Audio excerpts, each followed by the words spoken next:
You're listening to the Young Baptist Podcast, a show that exists to call believers to committed faithfulness to God's Word, to equip Christians by answering the tough questions that need to be asked, and to challenge churches on everything that distracts us from the beauty and glory of Christ. Now, here's your hosts, Clay Maynard and Josh Johnson.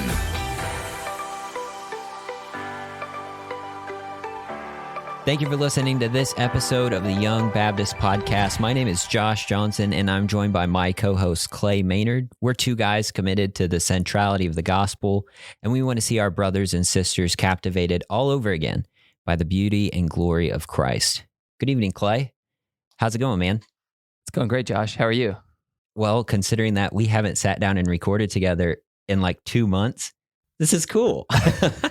That's not entirely true, but it's partly true. It feels like it's been a long time. It does feel like a long time. It's been one thing after the other lately, Josh, but I'm really glad to be back here with you. Yeah, absolutely. And we have a special guest on tonight. Some of our listeners, you may be familiar with Pastor Stephen Cox from Twitter. And that's how we knew Pastor Stephen Cox. And we were just telling him right before we hit record, he's that guy that we're like, man, one day we hope we get to be in the presence of such a glorious beard. Wow. Pastor Cox, it's a pleasure to have you on tonight.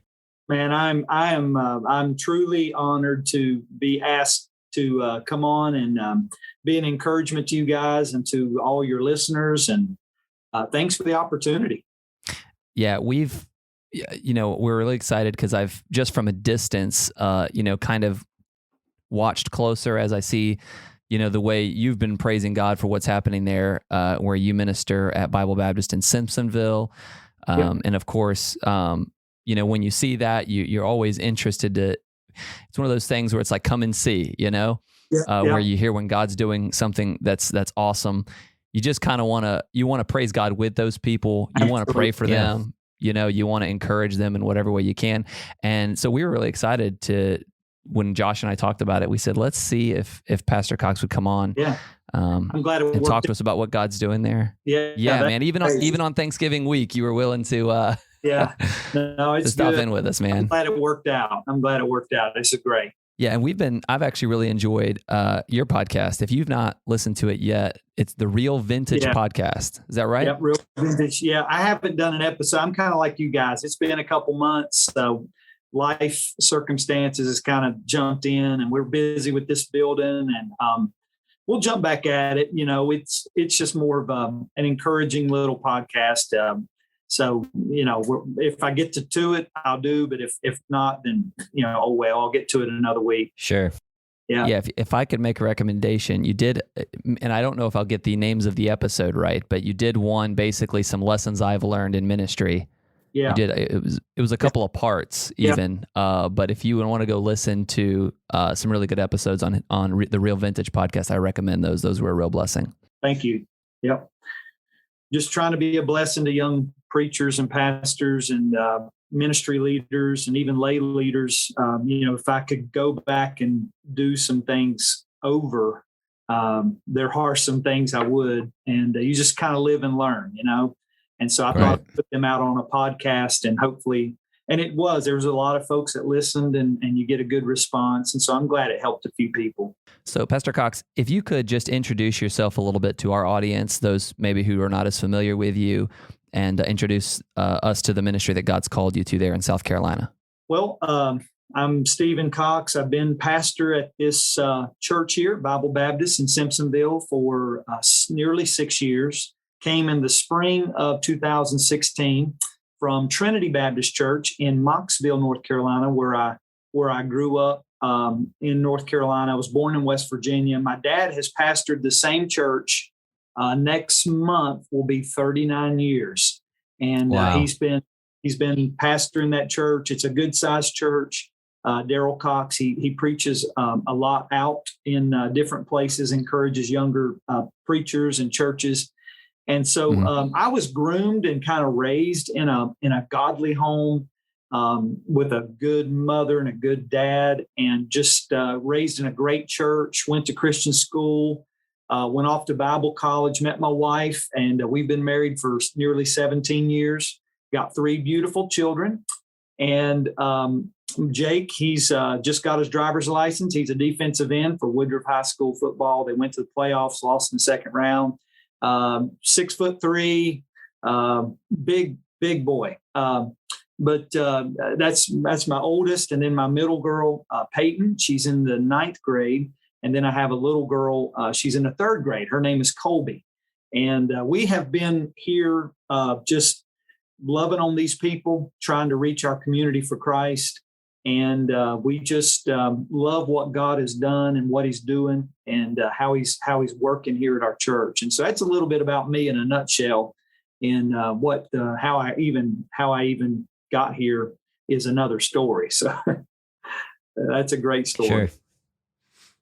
Well, if you'd like, let's maybe kind of pivot into that. If you could tell us a little bit about the story there at Bible Baptist and what God has done in that last 6 years since you've been there.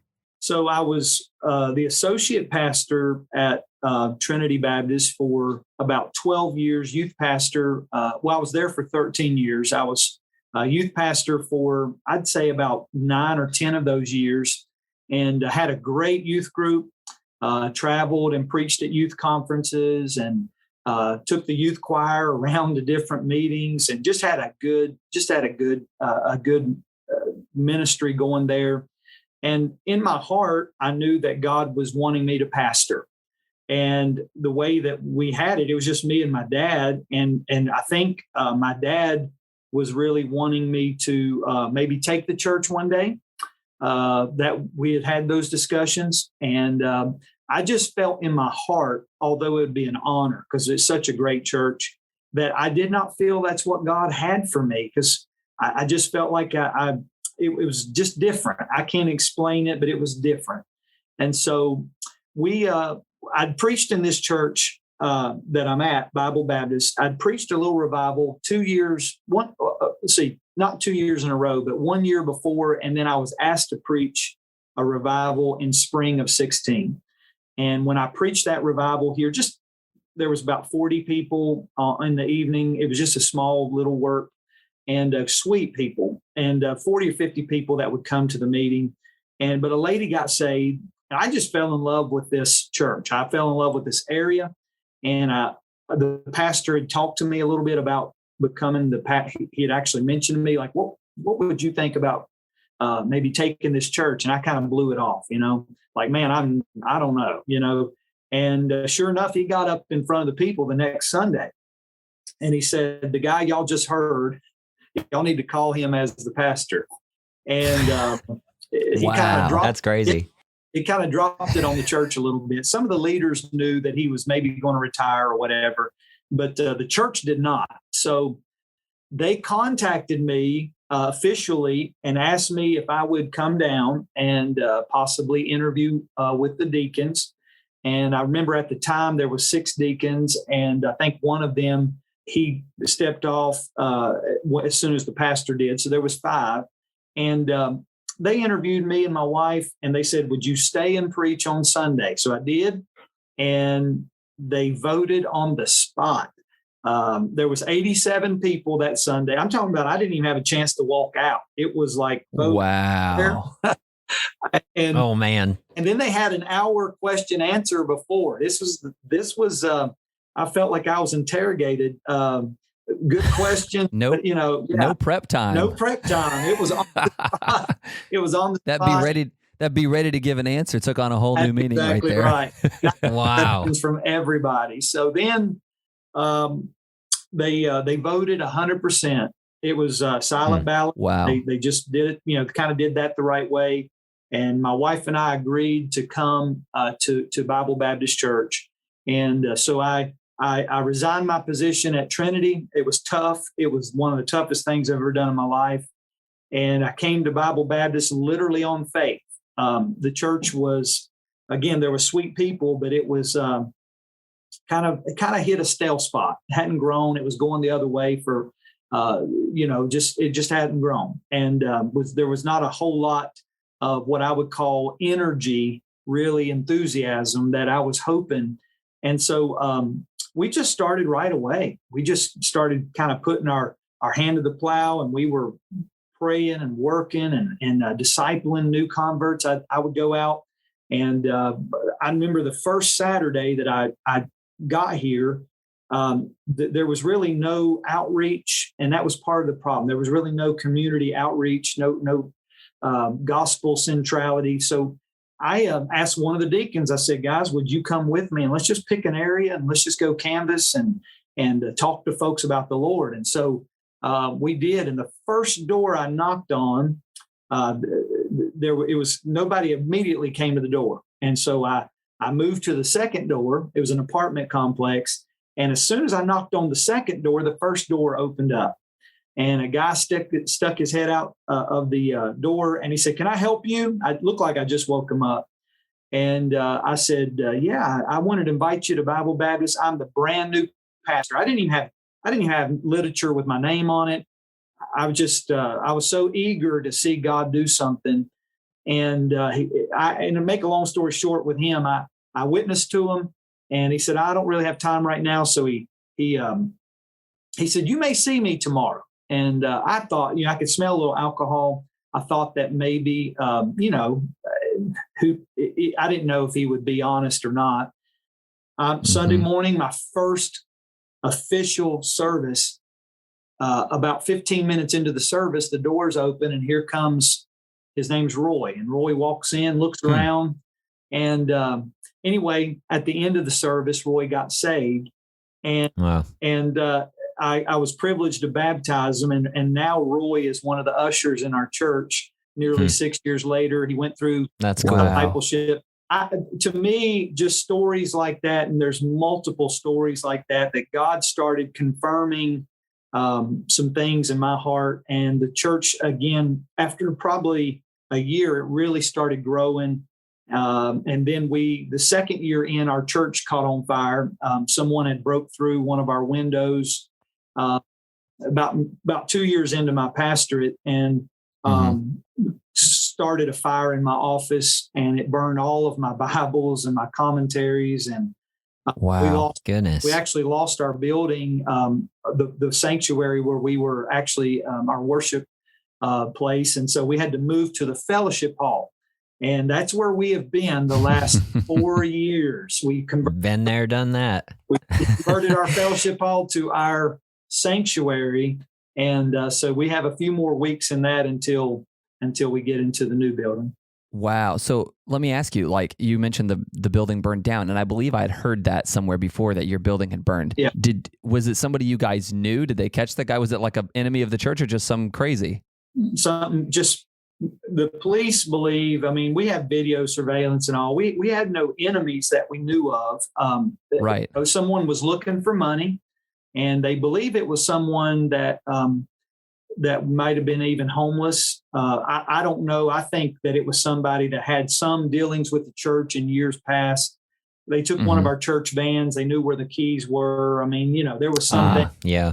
So we have a good indicate, but and that's neither here or there. That's just wild. Such a wild thing for him to camp out in your office and start a fire. Yeah. That's such a crazy thing to experience. And we, loosen those things. It messed with me for a while. I really went through a dark spot after that for about, 4 or 5 months. I fell kind of in a depression. Couldn't preach. I would preach, or at least try to preach, and then I would just cry. It was tough because I'd never been there before. 2 weeks after not 2 weeks, about a month after the fire, we had set up a tent in the back of our property to use for classes. We didn't have any at the time. We needed space, and a storm came through and tore that tent up just a month after our fire. And it was a big tent, twisted poles. They said it was what they call a microburst, and the Lord was just taking me through a season right into my pastorate 2 years in that it was a little tough valley that we were in, but we got through it, and we persevered, and literally we grew through that little season. I think God was growing me more than he was growing the church. I was kind of getting, I was kind of getting introduced to the ministry. And so anyway, that was little orientation. Huh? Oh my! And I wouldn't wish that on nobody. But we were there, and then so we've been in our fellowship hall, and then this past spring, we have, it's a unique situation, but we have 20 acres here, and at the top of our facility, or at the top of our property, through some trees, there was a nice Presbyterian building, beautiful, very unique. And it's set up there. I don't know if you ever heard the name Jay Adams. Jay Adams, he wrote the book on Christian counseling. Yeah. He started that church. Wow. Founded that church. So very unique. And Jim Elliott's son-in-law, crazy. Walt Shepard, he pastored that church. So it has a really rich, rich heritage there. The church, unfortunately, went under. And so one of the ladies in our church was a friend of some folks that now come here. But they told her, they said, our church just met for the last time. And we, so I called the presbytery there in Greenville, and I just said, hey, is it true that the church is no longer meeting in that building? They said, it's true. And I said, what are you going to do? What are you going to do with the building? And they said, well, we think we're going to sell it. And so my wheels started turning, and I thought, man, we've been praying for a building. It's a beautiful building on the inside, has classrooms, nurseries. It's just nice. And then it adjoins our property. And I said, Lord, I don't know what you're doing, but I'm going to go through this door until you shut it. And I met with our leadership. I met with our church. We all were in agreement that we would go forward, make an offer, go through this process. And to make a long story short, we closed on it about 2 months ago, and we'll be moving in it officially in January. And it is absolutely gorgeous. It's not, that's awesome. Not huge, like a huge auditorium. We'll probably gain, I don't know, maybe 100 seats, but it's just, we're not in our fellowship hall anymore. Right. This is another step of growth. This is another leap of faith.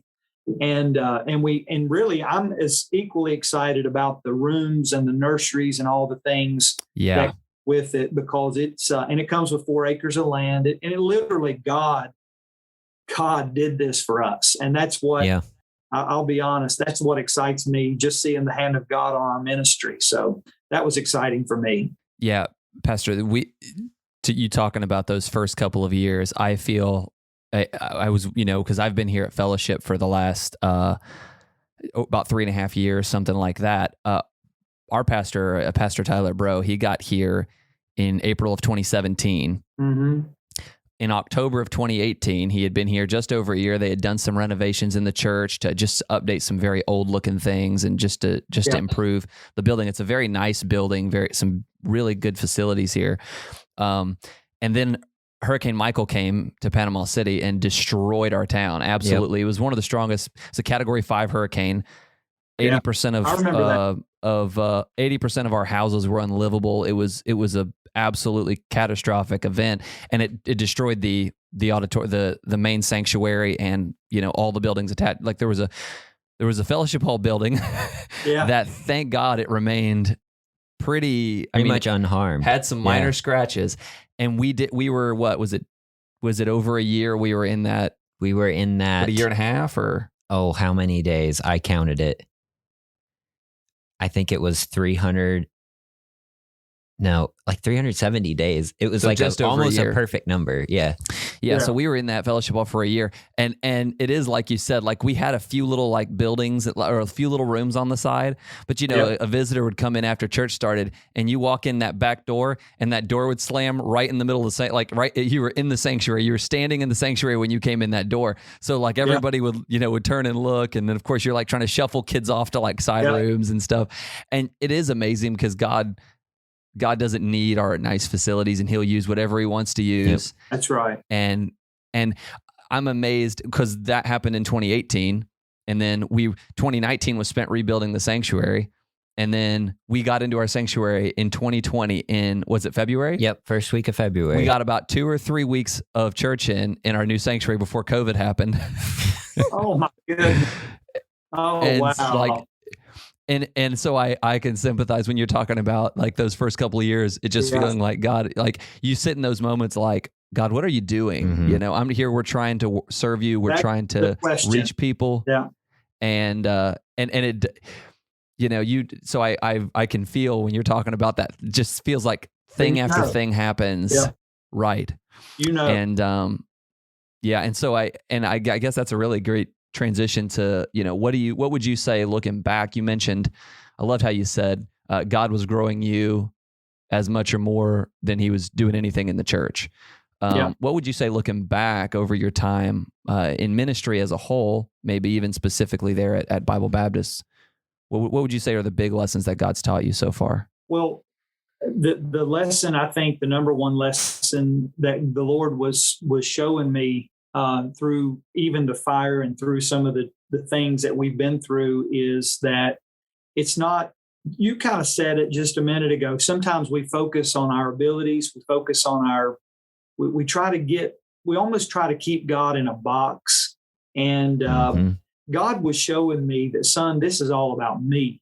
This is not about your performance. It's not about a nice building. It's not about facilities. He was breaking me down to show me that all I needed was him. And looking back, I honestly, trusting him through this trial and through some other trials that we've had, it's just keeping your eyes on the Lord, loving people. At the end of the day, people kept coming to our church. It smelled like smoke. We had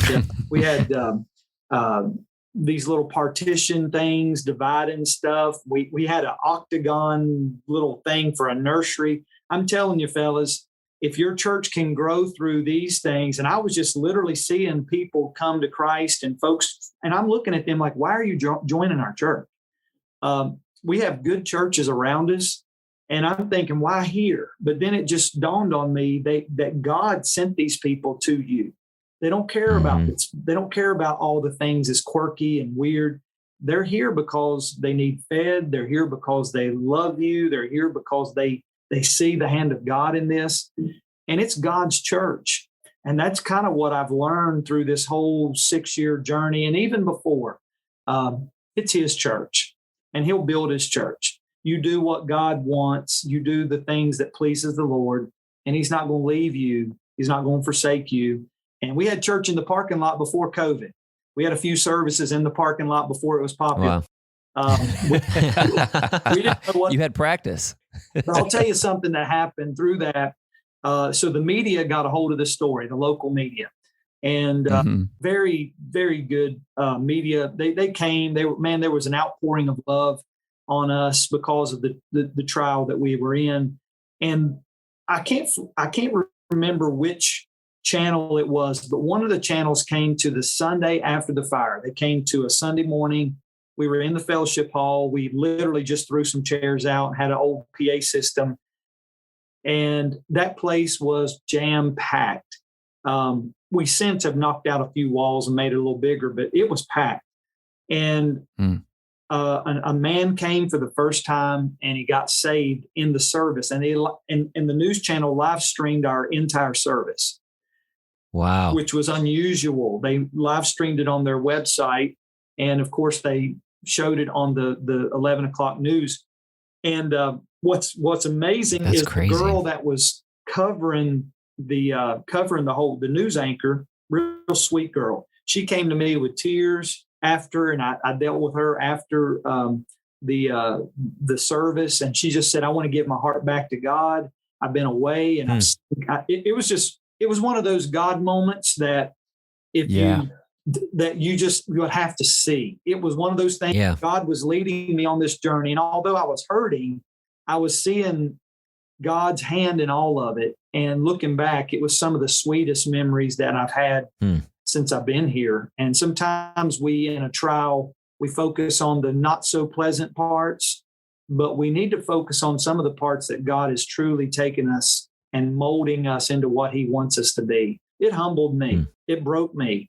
And that's what I needed. And it hurt bad. And that's what I needed. Yeah. That's awesome.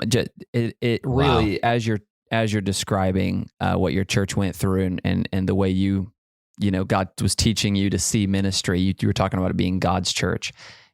It just makes me reflect on how often when we think about growing the church, when we think about developing ministry, when we think about, we've got all these things we think about like new furniture or nice equipment or all this stuff. And the church in China for the better part of a couple of generations has been growing. And those people should fear for their lives for believing what they believe. And they walk around in secret and meet in somebody's house under the threat of imprisonment or worse. And just like you're saying, I'm sure those pastors are thinking, why would you even, like there's a part of them, that's wondering, why would you even come here? Yeah. Like there's, not only is there nothing you would think materialistically to attract them, but there's actually a lot to fear. But just as you said, when God's doing something in people's hearts, and maybe it's crazy, it's easy to, we want churches to grow, so we do measure things and we do try to do the best job we can do at administering and at leading and all that stuff.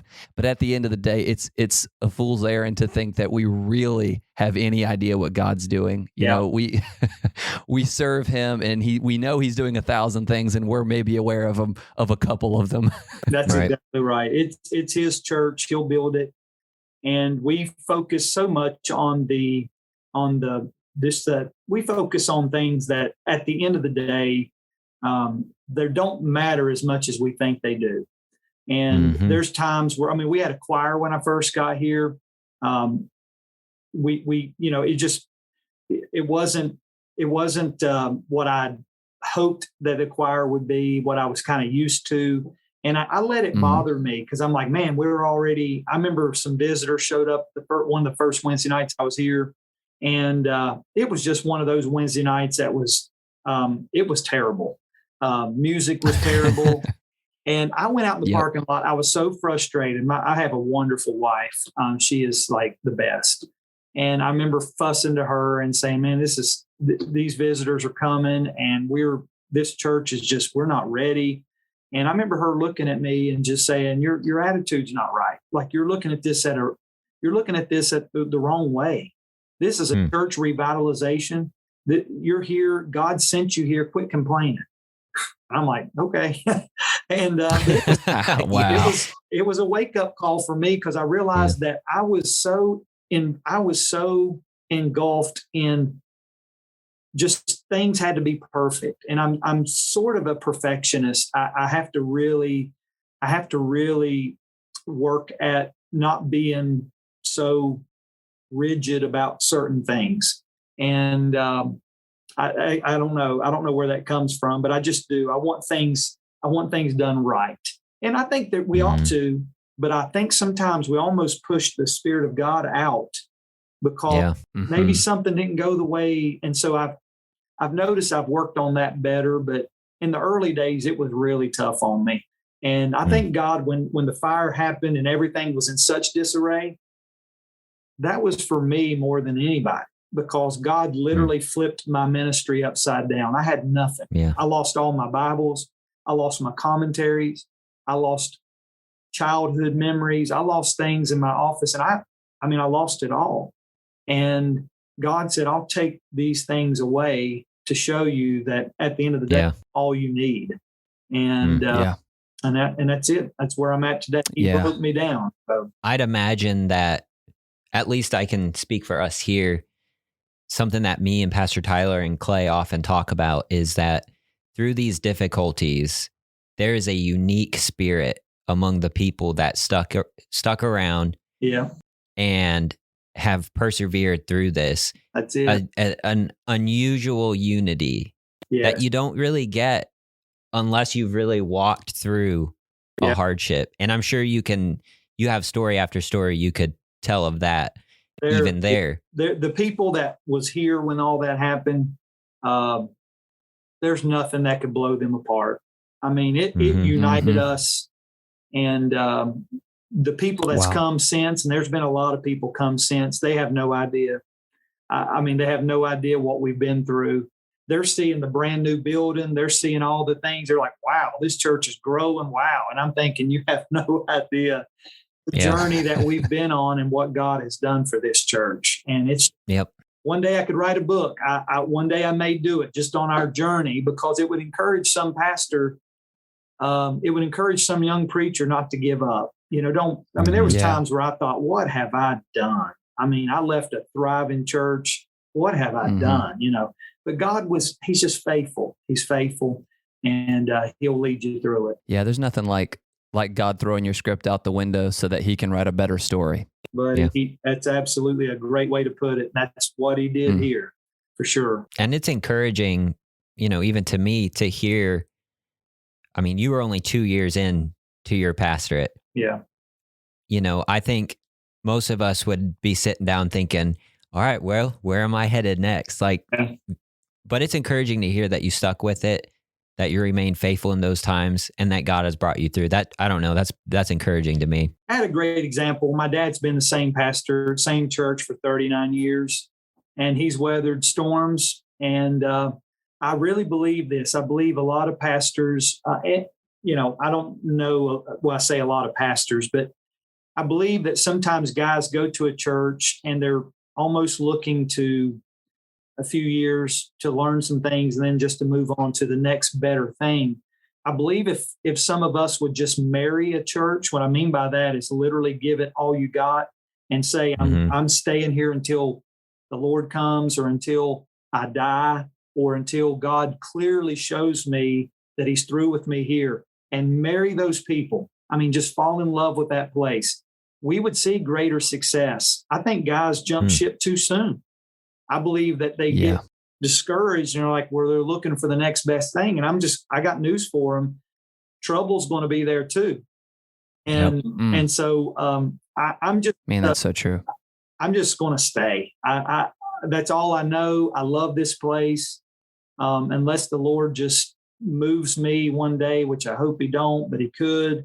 But I believe he has me firmly here, and I love these people. So I think guys just need to stay. It's a good example to stay. That's great advice, and not just for ministry people. I would even say for church members too. I know it's a temptation for people when a church goes through a difficult time. There was a lot of times, and I know that our pastor was such a great example of that. I remember after Hurricane Michael, him and his brother, our pastor and his brother, were in their house over there. He had sent his wife away out of town, and he was, a tree had landed on their house, and rain was, water was pouring into it, and he was laying on the floor wondering if he was going to survive it, and then to see in the months to follow, it crossed my mind. I wonder if he'll stay. I wonder if he's so early into this church and into this pastorate, maybe this is like, hey, take this as a sign. Let's start over. And I'm sure he had his moments of doubt, but as far as everybody saw, he never blinked.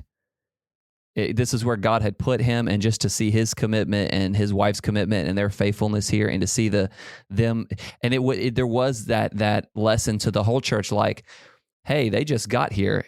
If they can stay, we can stay.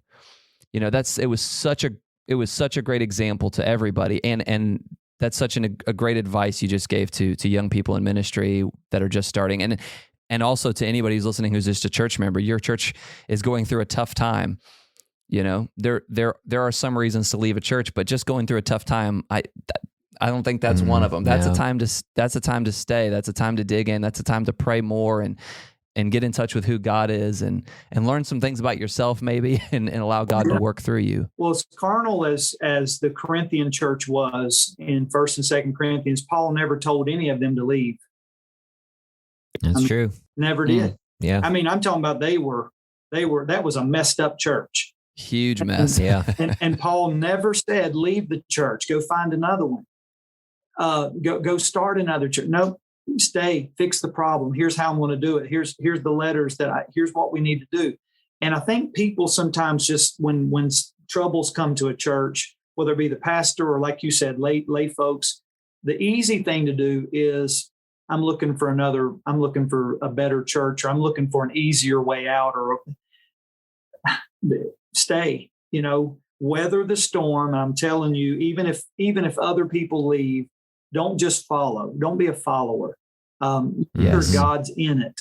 It's easy to leave. It's easy. I'm telling you right now, there's been times where I thought, man, it would be so easy just to walk away. And but that's not God's will, and that's not what that would not please the Lord. And there are times to leave, especially if the Lord's moving you. But let Him move you; He'll show you. And so, yeah, that's something that I learned the hard way. Yep. The grass is always greener on the other side, right? But maybe you just need to water your own grass and keep going. Tank. Yeah. Yeah. Yeah, that's right. Pastor Cox, we have mostly like a young audience, ministry leaders, young Christians. If you had 2 or 3 pieces of advice, which, I mean, honestly, if you've been listening this whole time, there's been advice peppered throughout this thing. So maybe just pause and go back. But if you had maybe 2 or 3 more pieces of advice or encouragement or even some reflection for our audience, what would be some of those things that you'd share with them? Well, first, my relationship with the Lord. We must walk with God. And no matter what ministry position, no matter what you are in leadership, especially, and I would imagine, I don't know your audience but I would imagine a lot of ministry leaders do listen, younger ministry leaders or that. And then there may be some lay leaders, but whoever's listening to this, your walk with God is preeminent. It is the number one thing, and it takes priority. So your Bible study and your prayer life, and we all have room to improve there. But my relationship with the Lord. Secondly, my relationship with my family. Do not let ministry dictate your time with your family. And I've seen that go so sideways with guys where they first come to a church revitalization or they come to a brand new ministry, and it's almost like they marry that ministry and they leave their family and their kids behind. That's not what happened here. My wife we were all in. Our kids, we were singing specials. We were doing things at the church. My wife's still very, very involved in they love her more than they do me. So, we love the ministry together, but it is not something that, learn to say no. So for instance, this past weekend, I did a wedding here in my office on Sunday. A sweet couple come to our church, met each other here, fall in love. They were older, and I did it right here in my office. But they asked me if I could do the wedding on Saturday. They text on the middle of the week or something, or called me, and I'd already made plans with my kids on Saturday. They wanted to go to the Retro Toy Con here in Greenville and see all the G.I. Joes, Transformers, and Masters of the Universe and all that. So that's awesome. I'd already told them we were going. I'd bought a few tickets to go.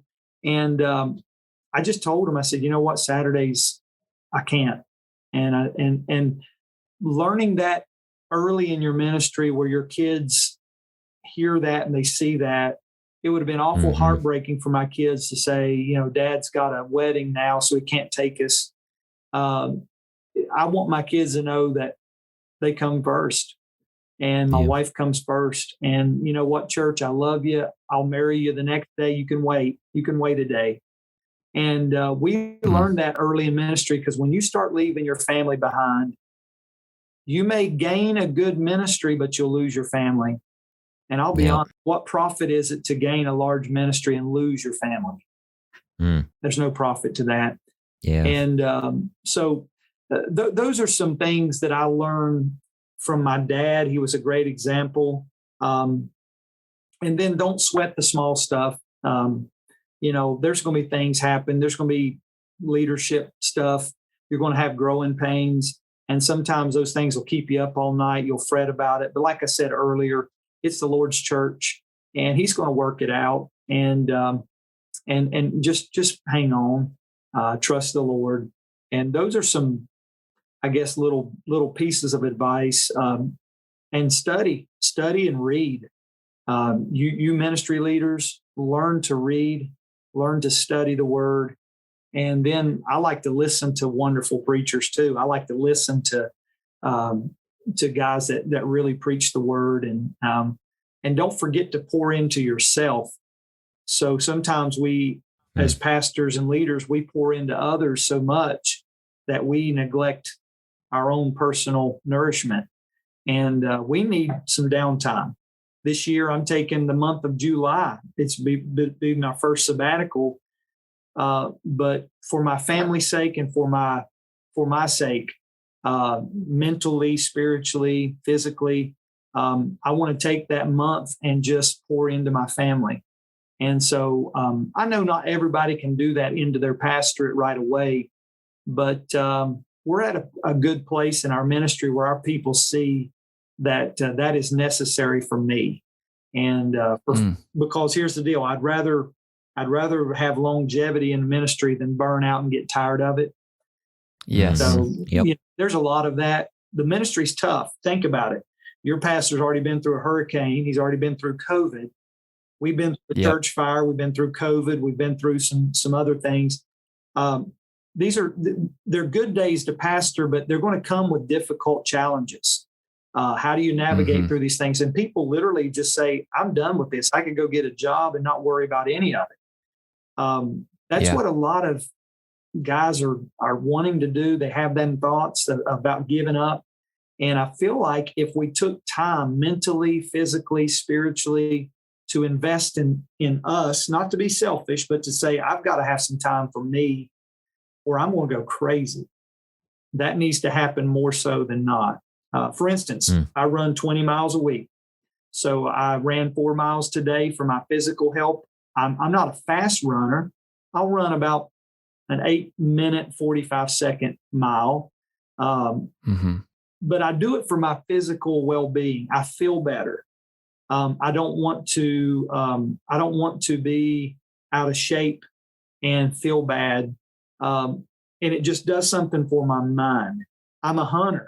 So next week I'll be in Texas. And then the week or two after that, I'll go to Arkansas for a few days. I like to hunt. It clears my mind. It gives me something to focus on besides church. Problems. And I'm okay with that. I come back refreshed, and we need to learn and have more of that instead of just ministry all the time. It's okay to have a little downtime.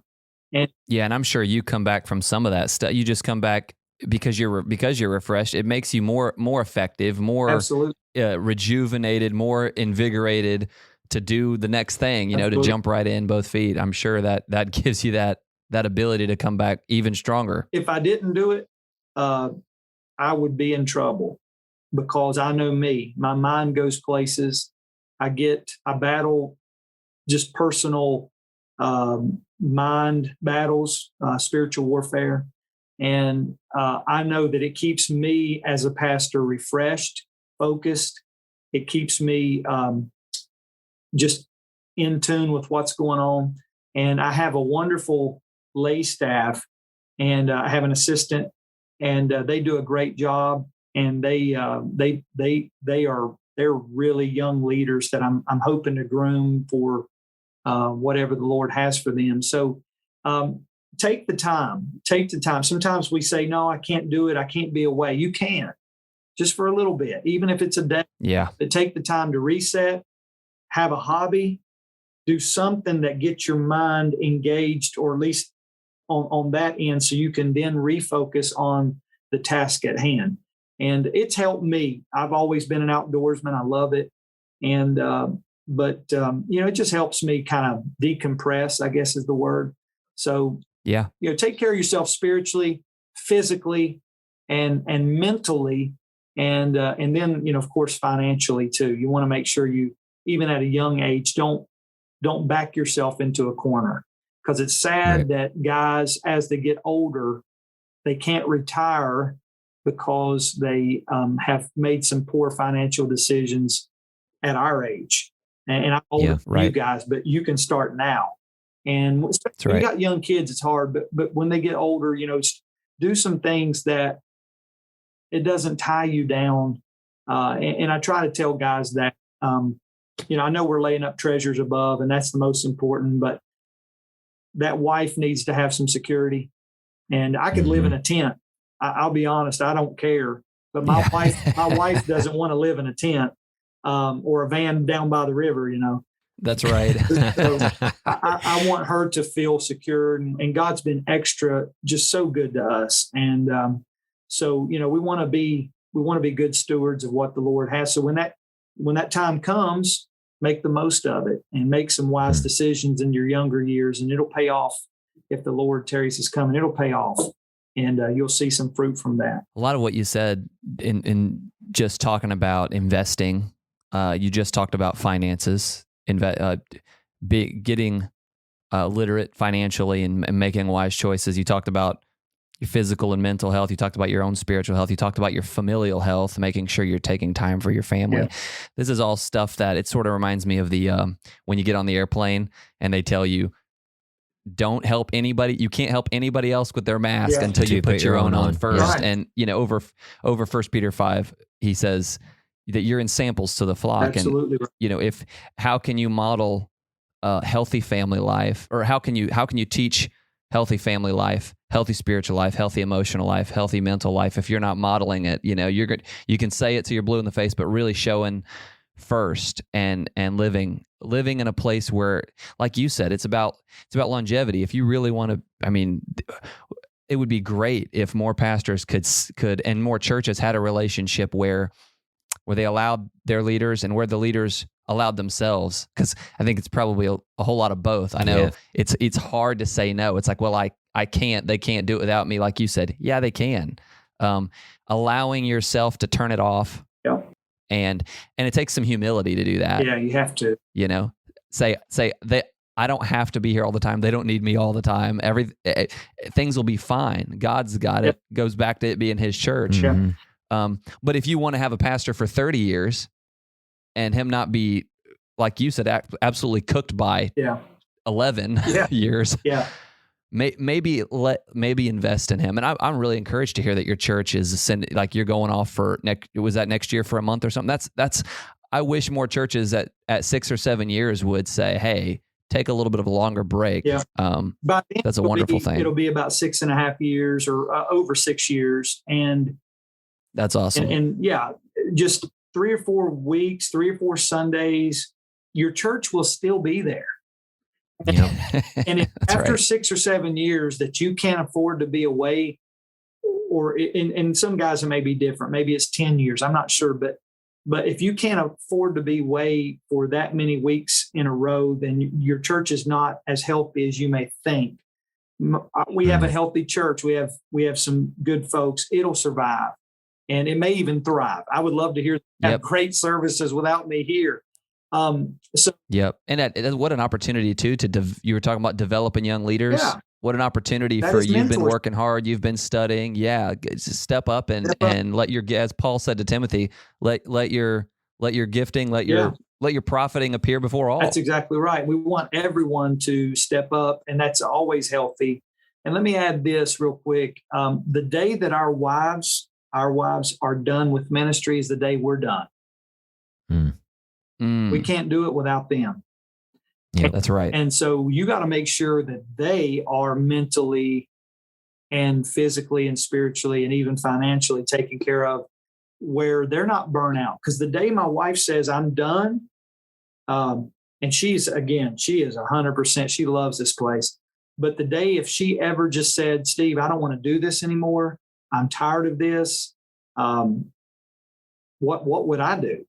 You can't drag her, and you can't right now. And so that's why it's so important that we as ministry leaders make sure not only our condition and our mental state, physical and all, is good, but make sure the ones around us that we love the most feels the same way. And if it's not, then take a time out and say, hey, let's meet and let's get this out before it gets ugly. You don't want that. And so that's a burden of mine, of course, for young ministry students and leaders and different ones that are really just now getting in or been in it for a few years. Next year will be my 20th year of full-time ministry. So I'm no longer a rookie. by any stretch. But I'm not what I would call a seasoned, what I would call a veteran.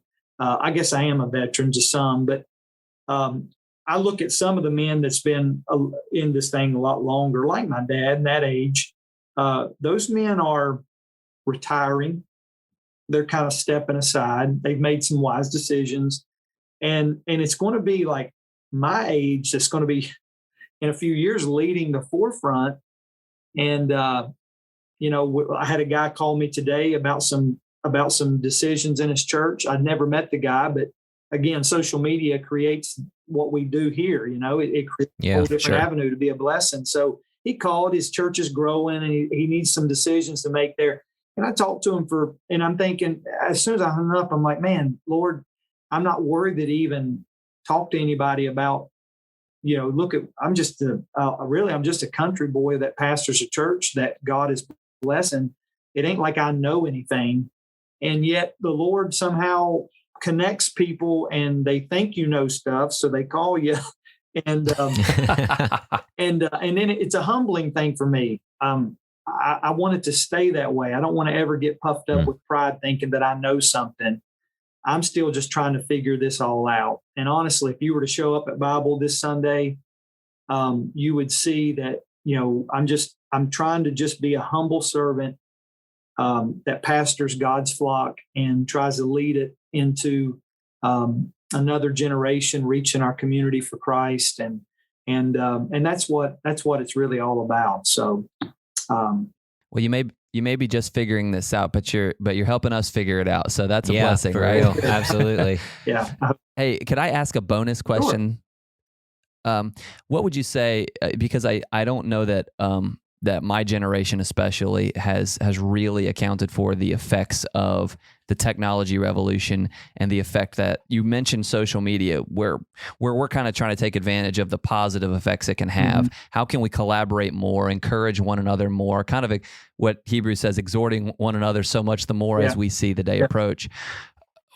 How would you caution young people to just beware of some of the pitfalls of both that hyper comparison that happens with technology and with the idea that everybody else's thing looks like it's going great and mine's just silly old me, basically, as Winnie the Pooh said, or who is that Winnie the Pooh? Brother, I got no idea, man. I was, I was thinking when Christopher says silly old bear, whatever. I butchered that, whatever. But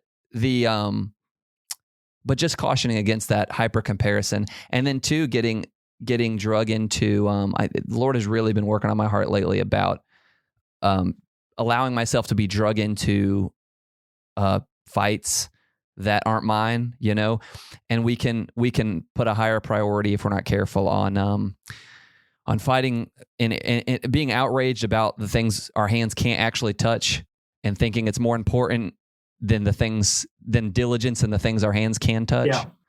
And so would you mind speaking a little bit to that temptation for young people? So personally, you kind of nailed it there at the beginning, the hyper comparison. That is such a danger, where we look, because we only post the good stuff, right? We have a good day. Mm-hmm. Yep. We want to get the right shot of the crowd. We want to get all, everybody does it. Yep. We want to post. Yeah, those empty chairs, we keep those empty chairs out of the shot. That's right. Right. And I see some guys that really do try to keep it real, where they will post a few things about low days and stuff. But the majority of us will only, for that Instagram, we want them likes. So we put out the good. And so that is a danger, fellas, is that was not around when I first got into ministry.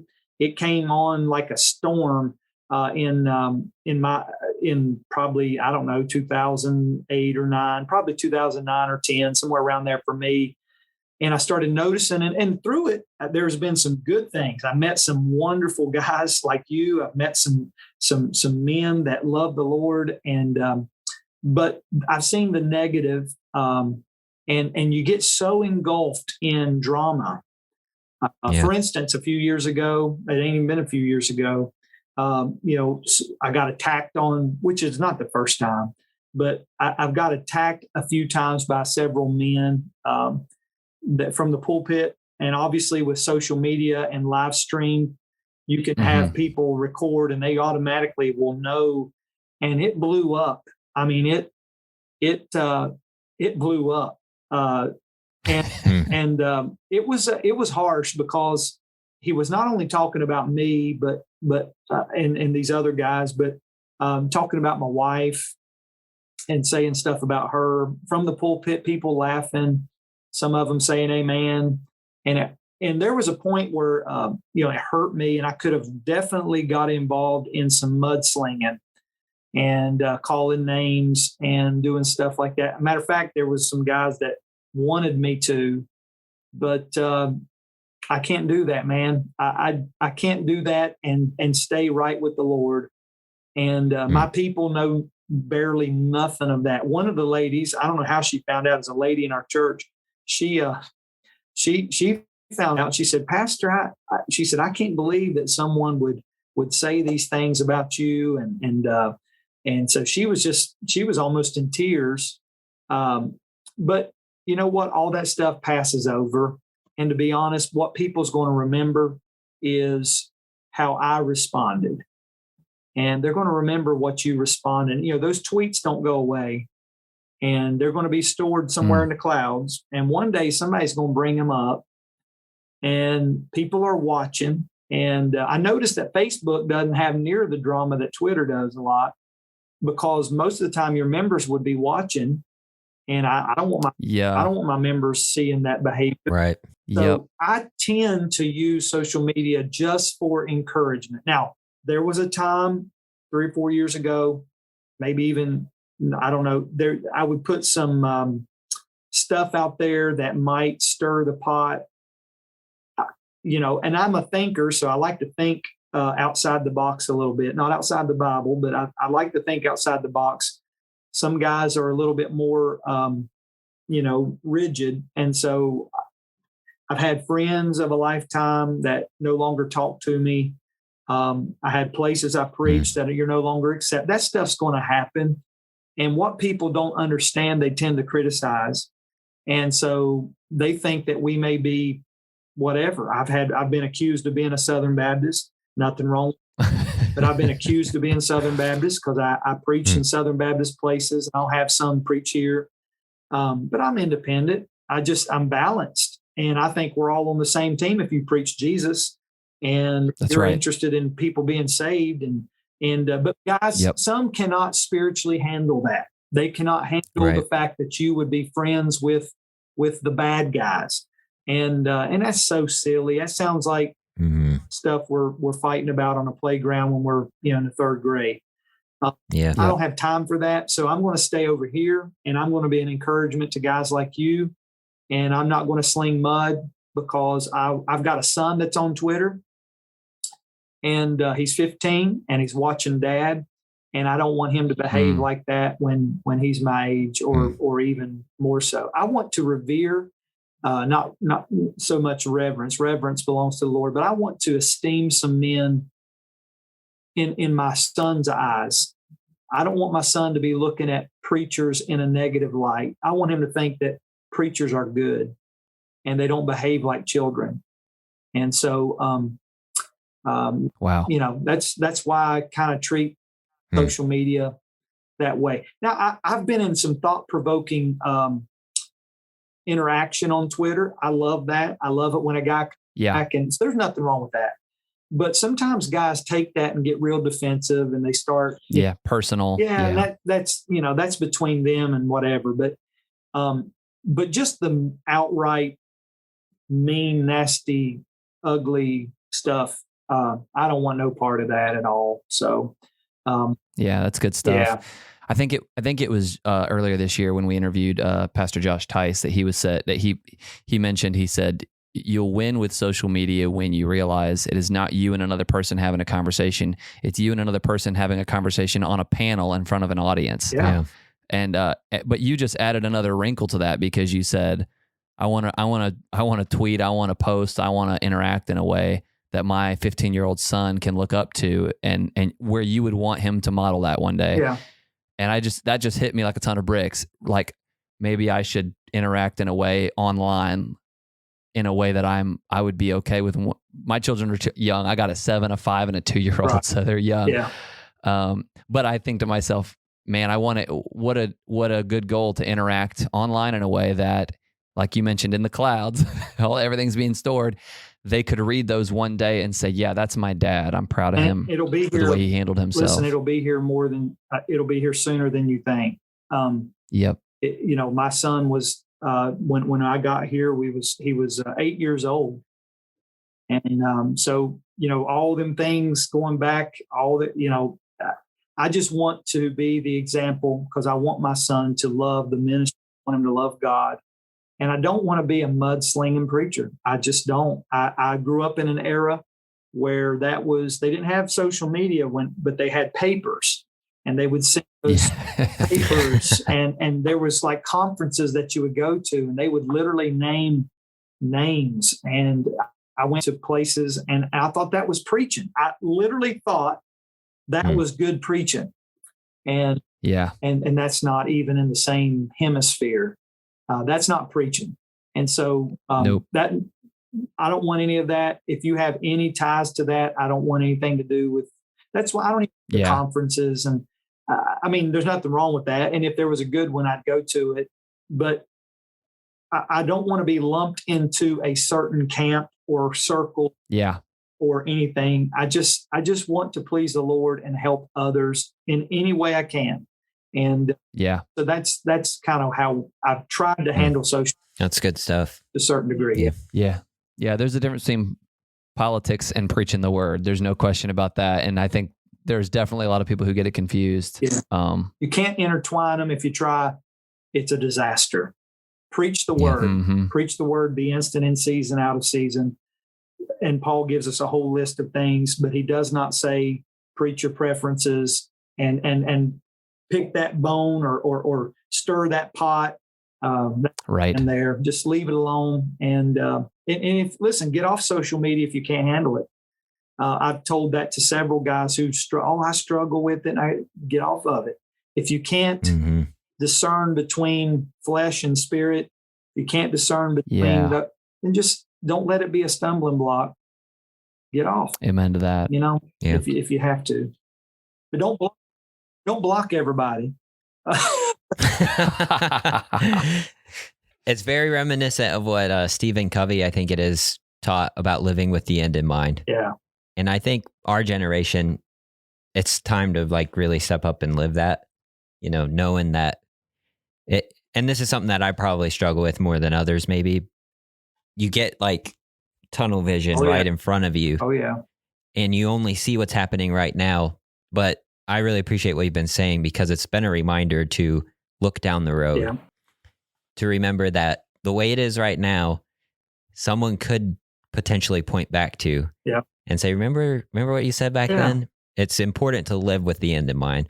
So I appreciate you saying that. Yeah. Thank you. I just, that's, and again, I had to learn that, but that is the way I'm trying my best to do now. So you guys have been a blessing. You really have. I hope one day to get to meet you personally, but man, I appreciate you having me on.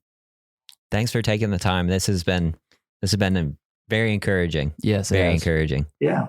Pastor Stephen, do you have a few books that maybe are your favorites? Anything, maybe something you just really enjoyed reading recently that you'd recommend to our audience? Outside the Bible. Yeah, of course. The Bible. So a couple books that impacted me as let's say a guy that was just right into the ministry. There was one book called The Heartbeat of the Holies by Keith Noss, Knaus, Heartbeat of the Holies. It's a little book, about 90 pages. It's a real easy read, but that book impacted me. I can't even put words. Sometimes I even tear up thinking about it. It was in a time where I was wanting to know God more. And that man, I'm not even sure if he's living. I'm not sure where he pastored. I just know that every chapter he wrote in that book impacted my life. Another book that impacted me greatly on revival is Leonard Ravenhill, and his writings on why revival tarries, which is a classic. That impacted me early on the power of God. Also, and I'm a bit old school. I still read a lot of books. There's some really good books that I've read recently. Dane Ortlund wrote a book on Jesus recently, on the meek and lowly. Have you read that? That's a great book on our Savior. Oh, yeah. And the attributes there. A few years ago, I read a book by, I'll think of it here in just a minute. I've got his face in it. It's called A Dangerous Calling. Who was the author of that? Paul Tripp. Paul Tripp. So he wrote that book, and I know we don't line up on everything together, but we read books and man, get what another man has put out there and spit out what. That's a great one too. Yeah. So a lot of these were more forming for me as a man, as a leader. One book by Jim Cymbala on Fresh Wind, Fresh Fire, on the I guess his ministry, kind of a testimony on his ministry and how he prayed. And of course, anything by Ian Bounds on prayer, Power Through Prayer, and the preacher in his prayer life. And there's some new books. I do recommend that if you are a reader, there's a preacher out here. Maybe you've seen this guy. He's a dear friend of mine, Kenny Kuykendall. Kenny, he writes books for a lot of ministry leaders. And he has books on prayer. He has books on the preacher. I think he has one called The Preacher in His Prayer Life. He's got different books that are just anything by Kenny Kuykendall.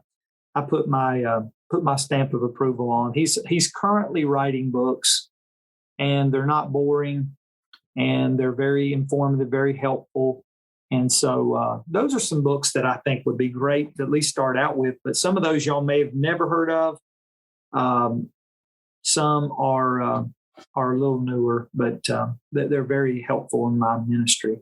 Well, before we sign off, would you mind closing us with a word of prayer? I sure would. I'd be honored to. Let's pray. Dear Heavenly Father, Lord, I thank you for this opportunity, Lord, to come on this podcast and just, Lord, try to be a blessing. I realize that I'm nothing without you, and I realize that I'm just weak and sometimes, Lord, just frail and not in my own ability. I mess up all the time. But Lord, my prayer is today that through your strength and through your power, that God, even over these airwaves, that Lord, someone will download this podcast or listen and get some encouragement.